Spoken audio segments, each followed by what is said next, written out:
Boa noite, sejam todos bem-vindos à Associação Espírita Célia Xavier. Começa hoje a Semana de Kardec, evento que homenageia o homem que elaborou e codificou a doutrina que alia fé e razão, o Espiritismo. Passados 149 anos do lançamento do Livro dos Espíritos, esta e as demais obras de Allan Kardec continuam a convidar o homem para sua renovação moral através da essência dos ensinamentos de Jesus. Para darmos início à Semana de Kardec, convidamos para a nossa mesa o diretor da Associação Espírita Célia Xavier, Marcos Aurélio Machado, e a palestrante de hoje, senhora Joselma Coelho.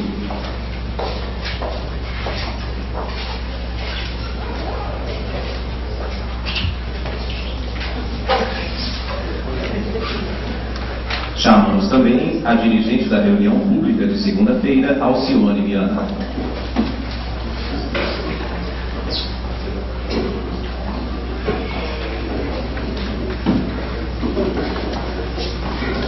A título de prece inicial, convidamos o coral Elza Xavier para uma apresentação.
Joselma Maria Coelho, nascida na cidade mineira de Conselheiro Pena, ainda criança, transferiu-se para Belo Horizonte.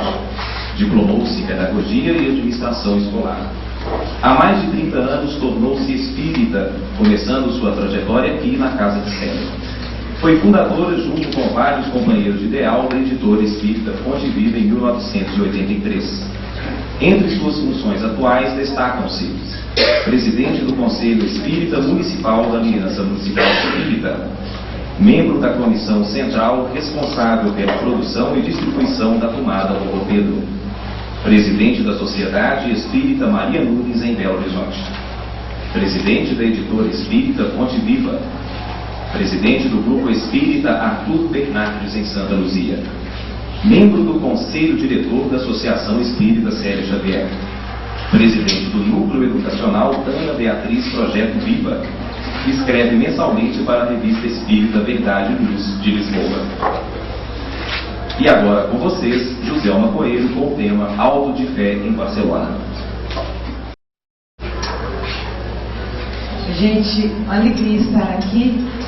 Acima de tudo, eu sou a amiga, a companheira que deve demais nessa casa, que tudo que eu sei de doutrina espírita, eu aprendi aqui e com os companheiros daqui.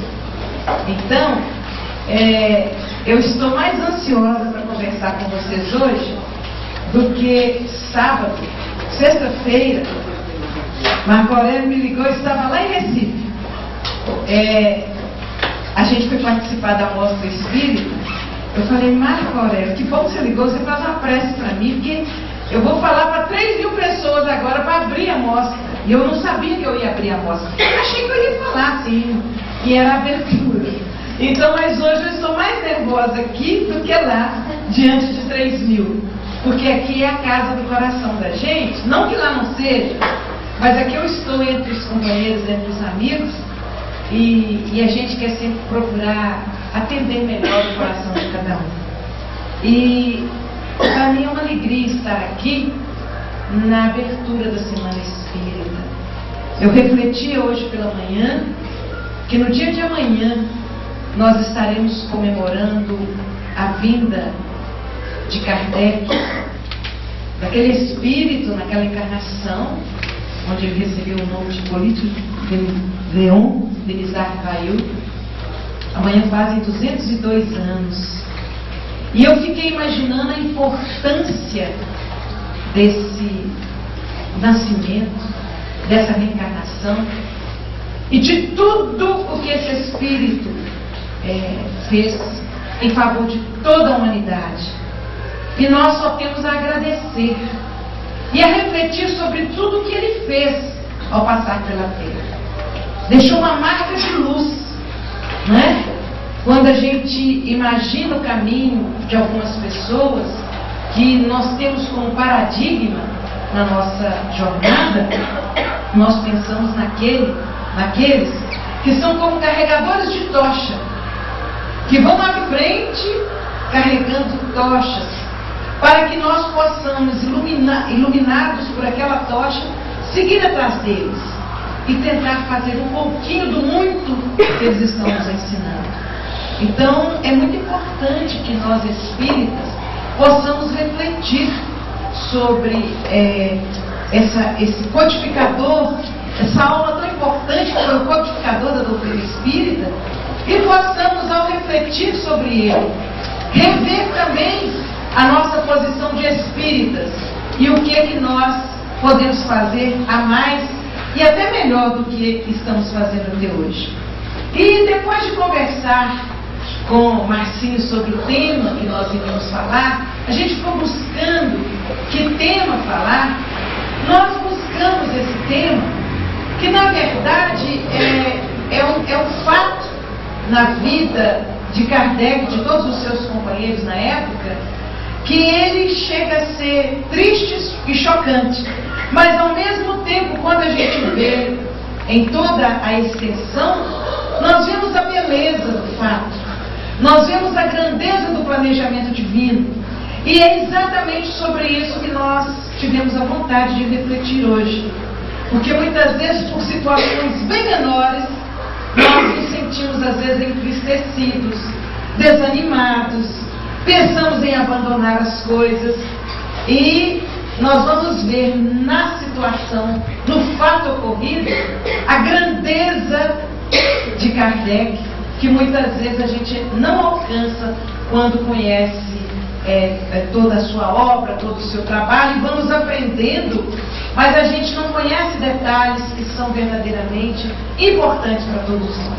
Então, nós vamos lá buscar em O Livro dos Espíritos a primeira a questão 622. Confiou Deus a certos homens a missão de revelarem a sua lei? E os espíritos nobres respondem, indubitavelmente, em todos os tempos, acho que eu vou ficar melhor. Obrigada. Em todos os tempos houve homens que tiveram essa missão. São espíritos superiores que encarnam com o fim de fazer progredir a humanidade. E quanto mais desafiante a obra, mais o espírito é forte. São espíritos que já estão posicionados, que já definiram a sua trajetória de luz e que retornam com um fim específico de arrastar consigo a sociedade, arrastar consigo a humanidade. E a gente não poderia deixar de, numa semana de homenagem a ele, eu gosto muito dessa foto, ele e Gabi. Aquela, dizem, aí a gente puxa para o nosso lado feminino, né? Mas até já sabe o que eu vou falar, porque dizem que atrás de um grande homem tem sempre uma grande mulher, né? E realmente Gabi, ela fez um papel no silêncio de toda a história. Ela fez um papel de sustentação, ela fez um papel de apoio, de solidariedade, de conivência superior, de parceria, que nós não poderíamos deixar de, ao homenagearmos Kardec, homenagearmos também Gabi, né? E falar o que é auto de fé, porque antes de mais nada vamos entender o que é auto de fé. Auto de fé é o lugar onde são executados todos os criminosos condenados ao último suplício. Os autos de fé são proclamações e execuções solenes de uma sentença proferida pela Inquisição contra um ímpio, um dito judeu ou um herético que ordinariamente era condenado a fogueira. Então, auto de fé era uma ação, né, em que você está indo depressa, vai devagar, por favor. Tirei a pobrezinha da cama, quando ela falou, você vai e mexe com esse computador, eu falei, ou eu falo ou mexo com o computador, se eu tiver que fazer as duas coisas, eu não estou falando. Então eu a tirei da cama para vir me ajudar hoje. Então, é importante que a gente possa pensar que o auto de fé, naquela época, acontecia muito mais com homens, né? Eles levavam homens à fogueira. Vamos então ver o que aconteceu com Kardec, né? Naquela época, havia pouco tempo que as obras, o Livro dos Espíritos havia saído. Então, a gente faz uma pequena abertura aqui, que a gente até já colocou, que nós não estamos aqui tentando reproduzir vibratoriamente aquela parte pesada do auto de fé, aquela parte triste do auto de fé. Não é essa a nossa intenção. Ao contrário, como espíritas, nós vemos nesse passado cheio de deslizes e de crimes, de que certamente muitos de nós somos partícipes, né? A progressão dolorosa da humanidade em busca da luz. Antes, nós queremos reforçar nossa gratidão a Kardec. Então, esse é o nosso objetivo. Não estamos preocupados com o lado de dor, mas de ver a grandeza de todo o planejamento divino e a postura maravilhosa de Kardec diante do fato, né? Então, para compreender o auto de fé em Barcelona, impõe-se uma retrospecção da história da Igreja, a sua atuação positiva e o terror que semeou, distanciando-se do cristianismo. Nós não vamos adentrar muito, é só uma recordação rápida. Os médiuns de todos os tempos também foram vítimas, né? Naquele período onde o domínio, o poder, levava para uma conveniência de um grupo, para que eles pudessem se manter com todo o poder, né? E é tão interessante, eles pudessem, e quando a gente imagina que pode ser que alguns de nós estávamos lá, né? Que bom se nós estávamos lá e hoje já estamos aqui, né? Na casa espírita. Então, a Inquisição, ou Santo Ofício, o mais tenebroso e sanguinário dos tribunais, ele foi estabelecido por ordem e mando do Papa Inocêncio III, né? Parece uma incoerência, né? Até o nome, Inocêncio, mas o espírito, na verdade, é um espírito violento, que naquela época ocupava a cadeira do pontífice lá em Roma, e ao mesmo tempo ele usou de uma violência muito grande que marcou a humanidade para o resto da sua vida. Inclusive atrasou o progresso da humanidade. Ele não conseguiu impedir, mas que ele atrasou, né? O massacre dos huguenotes, chamado na história de Noite de São Bartolomeu, por ter sido realizado na noite de 23 para 24 de agosto de 1572, no qual milhares de protestantes pereceram, vítimas dos crimes mais hediondos.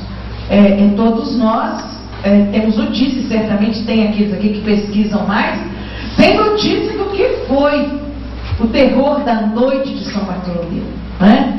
Em que contam os amigos espirituais que muitos daqueles espíritos que promoveram o terror da noite de São Bartolomeu estão hoje como espíritas no Brasil. Então, certamente foi um massacre de protestantes, né? E a descrição, quem buscar a história vai ver que o sangue que corria nas ruas de Paris pelo massacre eram como se fossem enxurradas que desciam, né?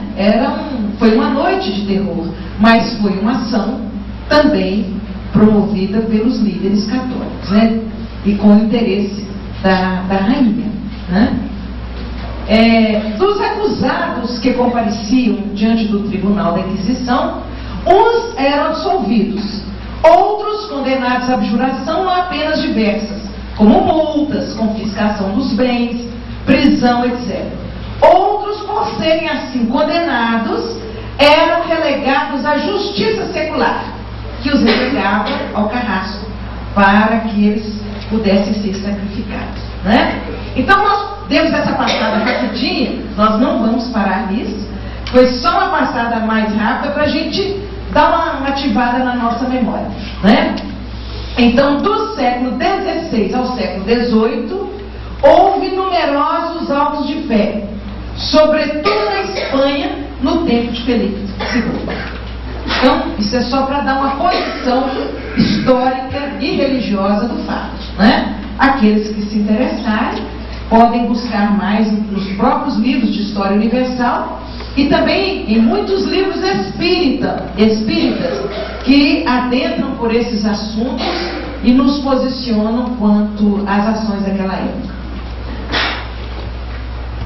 Agora vamos ver então o que foi o auto de fé em Barcelona. Estamos comemorando este ano 145 anos do auto de fé, porque aconteceu em 9 de outubro de 1861.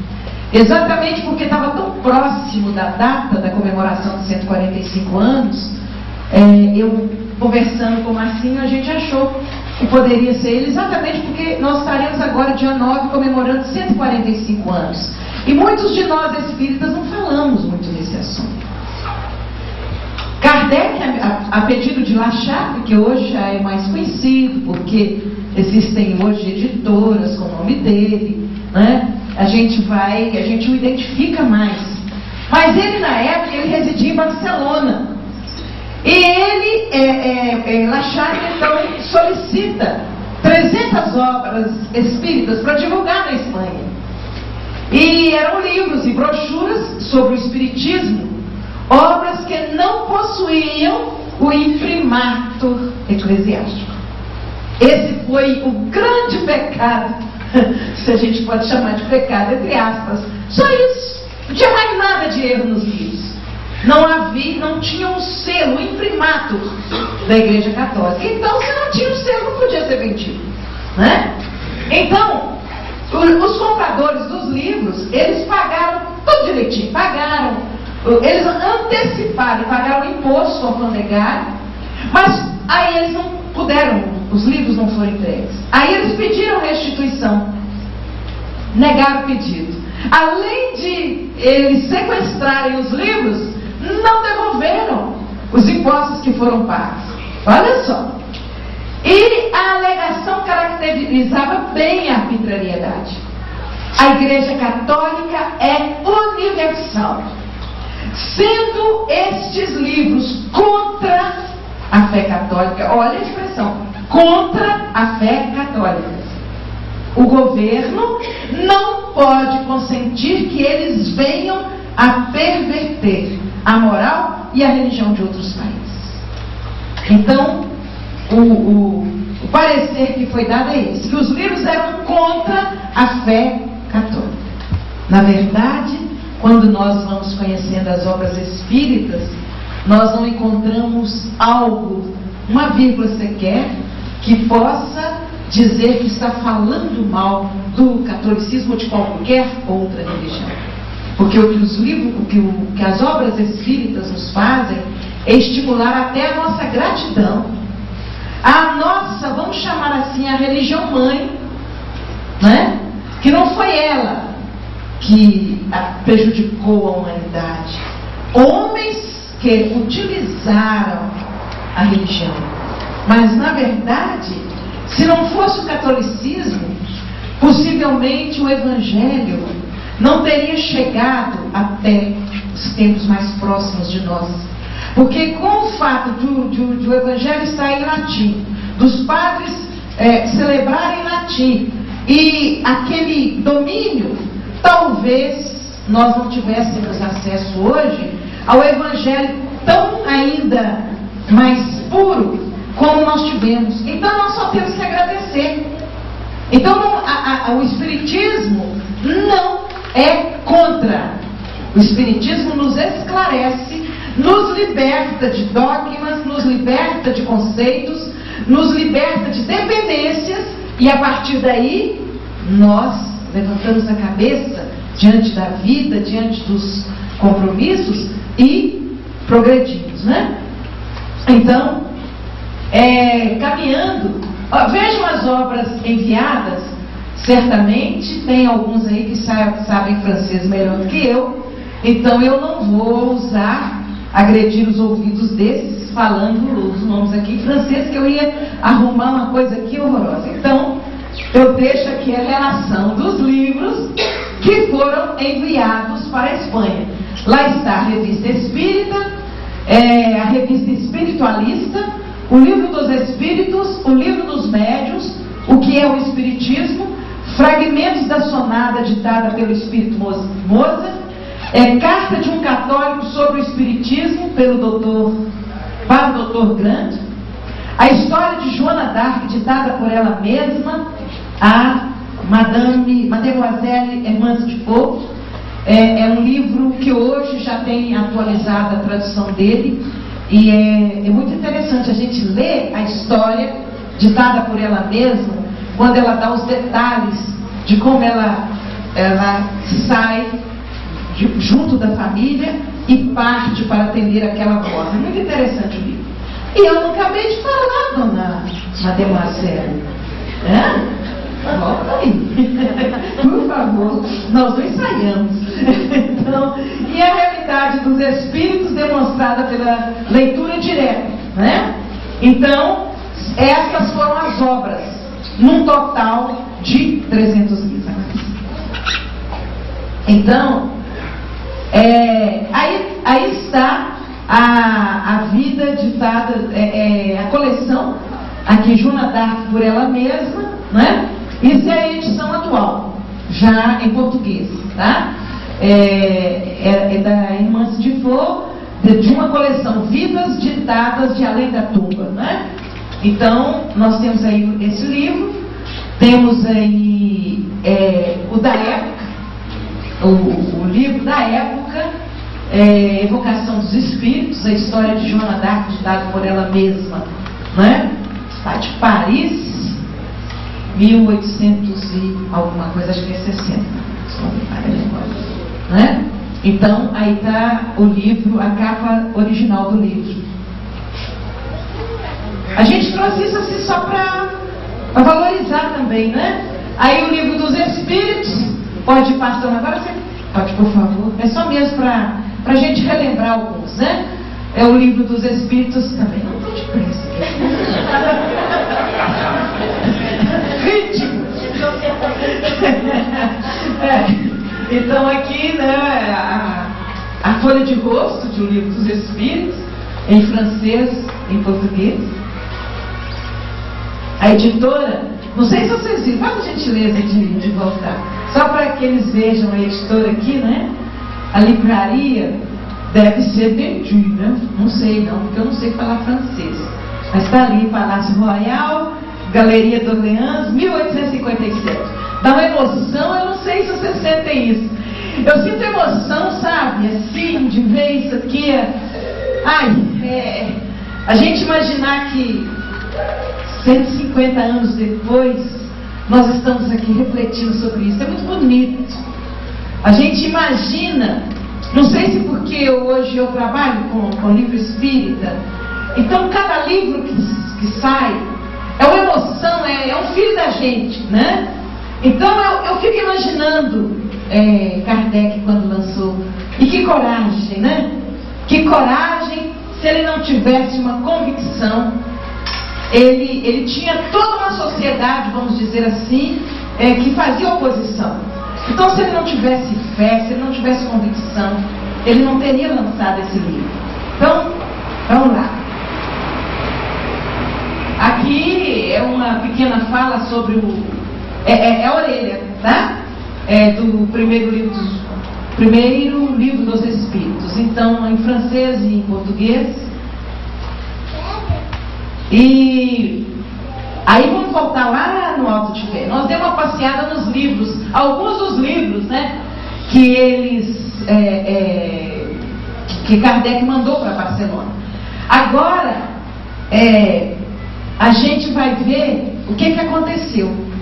Antes que se consumasse o Alto de Fé, no dia 21 de setembro de 1861, com o concurso da médium, aliás, senhora Leal, Kardec mantém importante diálogo com seu guia espiritual.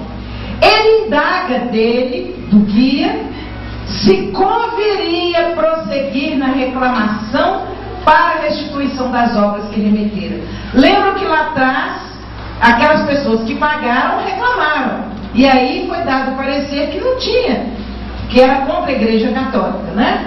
Então, aí ele pergunta o Espírito, e vejam que humildade. Eu fico imaginando, o que eu faria? Eu não ia perguntar Espírito não, porque eu ia saber assim, Espírito de luz vai sempre recomendar alguma coisa pacífica. Então eu nem vou perguntar, porque eu vou brigar mesmo, afinal de contas é direito meu. Eu ia brigar, depois eu ia pedir desculpa para o Espírito, né? Na minha ignorância. Mas Kardec foi perguntar ao Espírito se convinha continuar cobrando. Olha o que o Espírito diz para ele, seu guia espiritual. Por direito, poderia reclamar e conseguiria que lhes fossem restituídas, se dirigisse ao ministro de Estrangeiros da França. Então, o Espírito deu a dica qual era o caminho. Mas vamos ver o que mais diz o Espírito. O Espírito diz o seguinte: ao que me parece, desse auto de fé resultará maior bem do que adviria da leitura de alguns volumes. A perda material nada é. Dá um jeitinho de baixar um pouco o som, por favor. A perda material nada é ao lado da recuperação que semelhante fato produzirá em favor da doutrina. Olha bem. Deves compreender quanto uma perseguição tão ridícula quanto atrasada poderá fazer a bem do progresso do Espiritismo na Espanha. A queima dos livros determinará uma expansão das ideias espíritas e uma procura febricitante das obras dessa doutrina.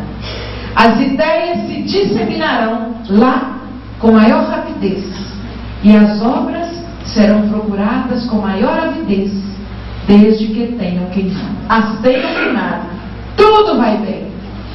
Olha que interessante. Então, os espíritos deixam queimar. Certo? Se você procurar o ministro dos estrangeiros, você vai conseguir de volta, mas deixa queimar. Agora, fazendo um parêntese, é interessante. Às vezes que a gente vai à Espanha e busca conhecer o movimento espírita, nós vamos ver que na Espanha o movimento espírita ainda está muito mais fechado do que em Portugal. Então, alguns na Espanha já lutam pela divulgação da doutrina, mas existem inúmeros grupos que se dizem espíritas e quando a gente vai conhecer, eles estão ligados a fenômenos. O preconceito lá é muito maior, né? Nós, às vezes, dependendo do local onde vamos, somos considerados bruxos, porque eles ainda estão muito apegados aos princípios. Na verdade, a Inquisição foi muito mais forte lá. Então, as consequências da Inquisição lá ainda pesam muito mais. É um dos países em que mais pesa essa consequência da Inquisição é na Espanha, né? Então o amigo espiritual diz para ele: deixa quieto, deixa queimar. Vamos ver então o que segue, né? Aí ele insiste, Kardec insiste: convirá eu escrever a respeito um artigo para o próximo número da revista. Quando ele fala em revista, ele está falando a Revista Espírita. E o mentor espiritual sinteticamente responde-lhe: espere o auto de fé. Pronto, espere. Então, Kardec tentou, perguntou, se orientou, falou que era para esperar. Então ele esperou. Vamos lá vê-lo? Então, foram incinerados então, no dia 9 de outubro de 1861, às 10h30 da manhã, por mando do bispo Palan, sobre a colina da cidade de Barcelona, no lugar onde eram executados os condenados à última pena. Então, nesse dia 9 de outubro, às 10h30, os livros foram queimados. Aí, aconteceu exatamente o que os espíritos, o espírito amigo, o espiritual, previa. E na ata, aí a gente pegou só um trechinho, né, da ata. Neste dia 9 de outubro de 1861, às 10h30 da manhã, na esplanada da cidade de Barcelona, no local onde são executados os criminosos condenados ao suplício, e por ordem do bispo desta cidade, foram queimados 300 volumes e brochuras sobre o espiritismo, a saber. E aí vem aquela relação que eu já apresentei para vocês lá atrás, né? Então, a ata existe até hoje e a cópia dessa ata vai estar na Revista Espírita. E na medida que o bispo e os ajudantes dele saíam do local, eles foram vaiados por grande número de pessoas que ainda gritavam: abaixo a Inquisição, como o amigo espiritual previa. E mais do que isso, a violência do bispo despertou o interesse de pessoas que até então nem tinham ouvido falar em espiritismo, inclusive em outros países. Mas o que ele queimou? Que erro é esse? Mas de que tratavam esses livros? E aí, gente, o contrabando de livros espíritas, mas foi fantástico. Todo mundo arrumava um jeito, separava até as folhas, né? E punha na mala, no meio das roupas e tal, chegava lá e recompunha o livro, né? Mas foi uma coisa, porque todo mundo queria conhecer os livros proibidos. Olha que interessante, né? Então, mas houve ainda outro fato no dia, porque algumas pessoas se aproximaram da fogueira e recolheram cinzas, que juntamente com fragmentos dos livros queimados das obras, foram enviadas a Kardec, o qual as guardou em uma urnazinha de cristal. Ele recebeu também dos espíritas espanhóis uma aquarela, feita por um notável artista, um desenho representando a cena do Auto de Fé. Esse artista estava de longe, assistiu a cena e ele então, ele faz o desenho, que não é essa, é essa dali, o desenho que ele fez. Então, o bispo, né, em pé, o senho bem franzido, o rosto bem fechado, e os seus auxiliares jogando os livros na fogueira, né? E mais lá no fundo, o casario da Espanha, né? Isso aqui é uma outra situação de queima também de livros, mas a aquarela que mandou foi aquela lá para Kardec, né? Então, um espírito, 10 dias depois, 19 de outubro de 1861, espontaneamente assim se manifestou na Sociedade Parisiense de Estudos Espíritas. Fazia-se mister alguma coisa que chocasse, com violência, certos espíritos encarnados, para que se decidissem ocupar-se com essa grande doutrina que há de regenerar o mundo. Essa razão, porque a retaguarda da Inquisição fez hoje o seu último auto de fé. Olha que coisa linda. O último auto de fé foi exatamente o de Barcelona, o que aconteceu em Barcelona, né? E eu acho essa frase aqui fantástica, que pode ser aplicada em todas as nossas situações. Podem se queimar os livros, mas não se queimam as ideias. As chamas das fogueiras as superexcitam em lugar de abafá-las. Eu acho essa frase fantástica, porque muitas vezes nós nos quedamos revoltados, desanimados, diante de coisas que nos acontecem, e a gente pensa assim, poxa, acabou tudo, não é? Eu fico me imaginando fazendo parte do grupo de Kardec. Eu ia estar assim pensando, ai que horror, trabalhamos tanto, né? Mas a fé de Kardec, de procurar saber o que fazer. Então, quando ele recebeu a orientação, fica quieto e aguarda, certamente o seu coração não estava alegre, certamente, não estava alegre, mas estava calmo, sereno. Ele aguardou. E ao aguardar, olha o consolo que vem 10 dias depois, né? Podem se queimar os livros, mas não se queimam as ideias. Todas as vezes que alguém tenta destruir algum ideal a partir de alguma coisa material, o ideal permanece. A coisa material se perde às vezes, mas o ideal, ele se levanta muito mais forte. Quando esse ideal, a palavra ideal já diz, né? Quando é realmente um sentimento que nos eleva e que vai ser instrumento do progresso de algumas ou de muitas ou de todas as criaturas, né? Então, continua a fala de espíritos. A gente pensou, né? Algumas frases. Espírita de todos os países, não vos esqueçais desta data de 9 de outubro de 1861. Ela será marcada nos fastos do Espiritismo, nos fastos ou nos fatos, nos feitos. Eu fui até olhar no dicionário que eu não identificava a palavra, mas é isso mesmo, fastos. hoje já não é muito, talvez muito usada, né? Que ela seja para vós um dia de festa, e não de luto, porque é a garantia do vosso próximo triunfo. Então, ao relembrarmos a data, é num sentido de festa mesmo, não é no sentido de tristeza. E aí, esses dados eu tirei da Revista Espírita, volume 4, viu, gente?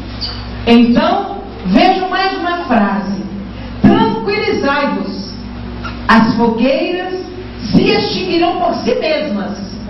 Todo mundo que persegue, gente, ele acaba, ele não tem força de ir muito longe, ele cansa, ele perde a força, porque o mal não tem um fôlego assim tão grande.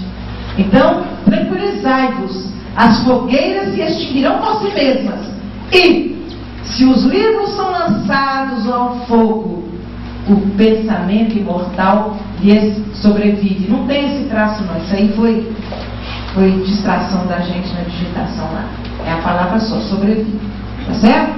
Então, vejam bem, os livros são lançados ao fogo, o pensamento imortal o sobrevive, né? Lhe sobrevive. E aí, veja que coisa bonita. Esse negócio de computador tem isso, né? Pôs um tracinho ali, pôs outro tracinho ali, mas a gente, vocês vão desculpando aí, né? Desperta atenção também, tá certo. Quase um ano depois, a Revista Espírita noticiava que aquele bispo de Barcelona havia também separado ali, desencarnado. Foi em 12 de agosto de 1862. Quer dizer, não deu um ano. O ato foi em outubro de 1861. Em agosto de 1862, o bispo desencarna. Allan Kardec comentava então que o auto de fé causara em verdade mais benefícios do que malefícios ao espiritismo. E aí, vejam que o bispo, vocês lembram lá, existem aquelas evocações maravilhosas, principalmente no livro Céu e Inferno, né? Kardec trabalhava com evocação exatamente para compor a obra, para acertar, para ajustar, para conferir e para confirmar, né? Então ele evoca o bispo, uma coragem fantástica de Kardec. Eu não sei se eu teria coragem, condições de dialogar com o bispo em espírito, eu não sei. A gente fica pensando, às vezes na hora do desafio a gente acaba tendo essa coragem, mas Kardec não só tem coragem, ele evoca. E os espíritos nobres permitem que o espírito bispo compareça à reunião. Então, vejam o que o bispo disse: orai por mim, orai, porque é agradável a Deus a prece que lhe é dirigida pelo perseguido em favor do perseguidor. Olha que lição fantástica de perdão. Aquele que foi bispo não passa de um penitente. Mas cá para nós, esse bispo também, gente, em menos de um ano, que fantástica a caminhada dele. Porque nós temos que ver essas coisas. Se ele fez um processo de, sei lá, talvez como o apóstolo Paulo, que não era mau, ele amava tanto a lei e acreditava tanto na lei que ele entendia que os cristãos eram aqueles que desafiavam a lei. Por isso ele os perseguia. A partir do momento que ele conheceu, ele entendeu, ele parou. Eu fico pensando que o bispo também, quando ele foi levado a ser um instrumento de promover o último auto de fé, ele estava o quê? Lutando pela sua fé católica.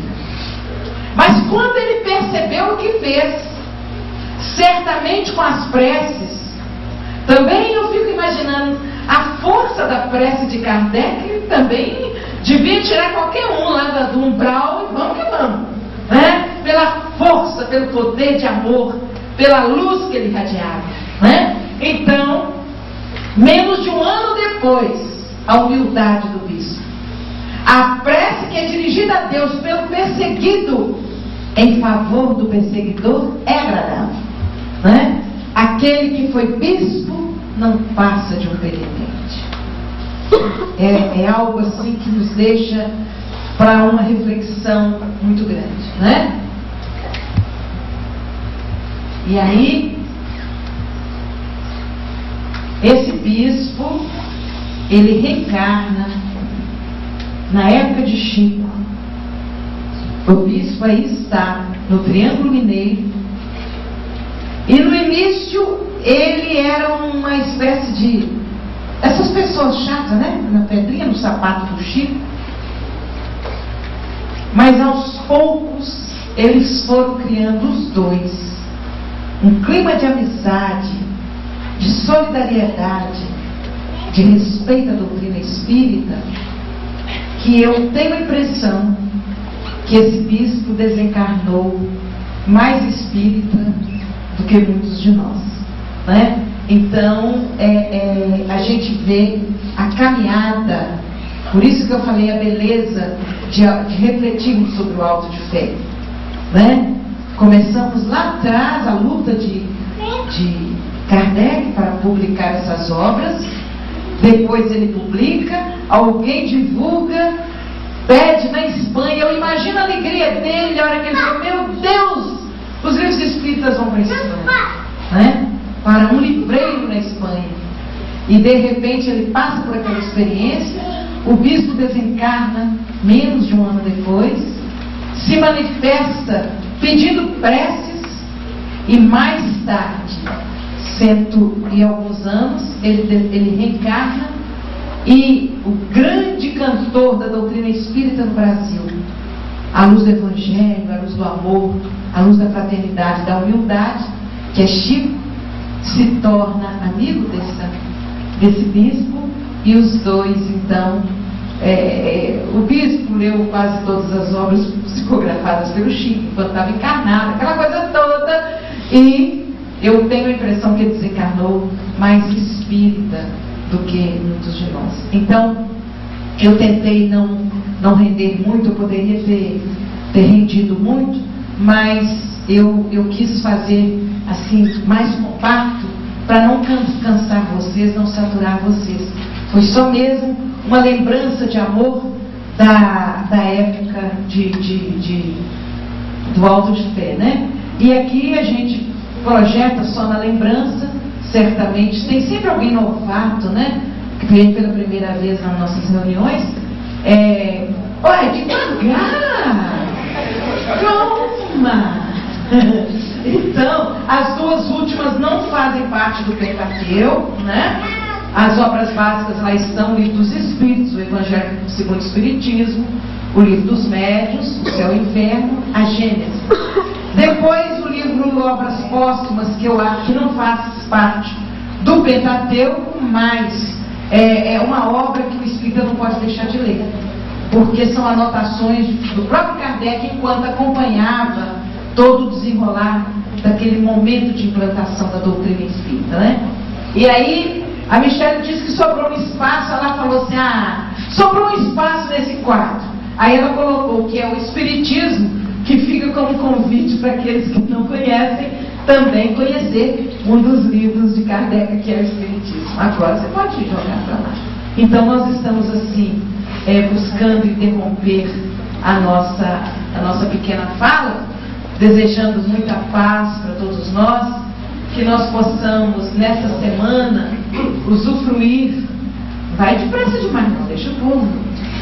Agora você pode aumentar a musiquinha que eu não vou falar.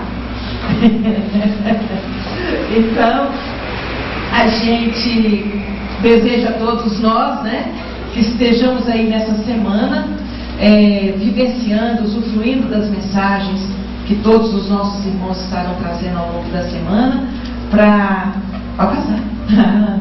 E que a gente possa certamente sair mais engrandecidos no final dessa semana. Engrandecidos por conhecermos essa doutrina abençoada, que ela acha que ela faz coisa mais bonita no nosso coração do que essas tulipas aí, né? Que a gente possa certamente, com muito amor, prosseguir e com a paz de Jesus no coração, a gente dá sequência ao nosso trabalho. Que Deus nos abençoe.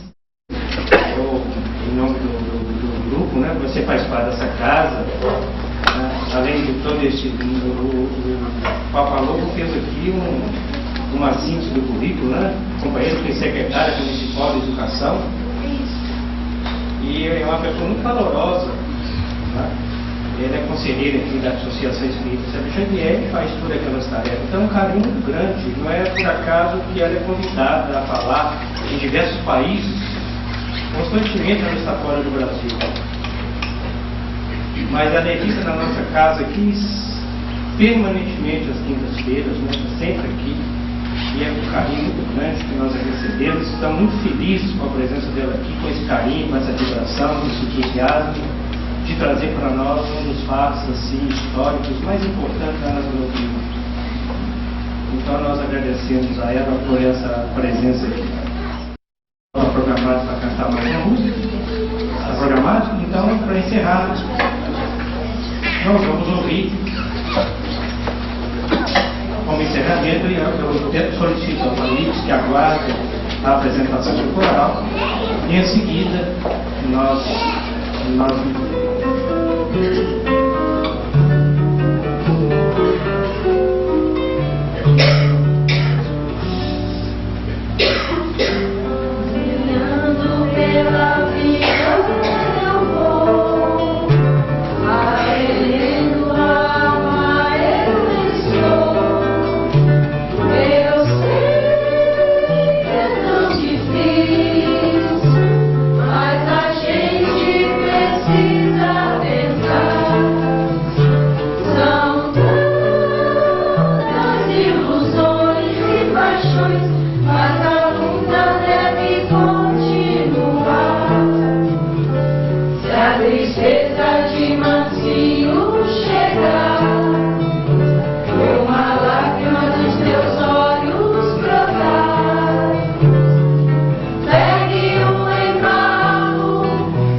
seja de mansinho.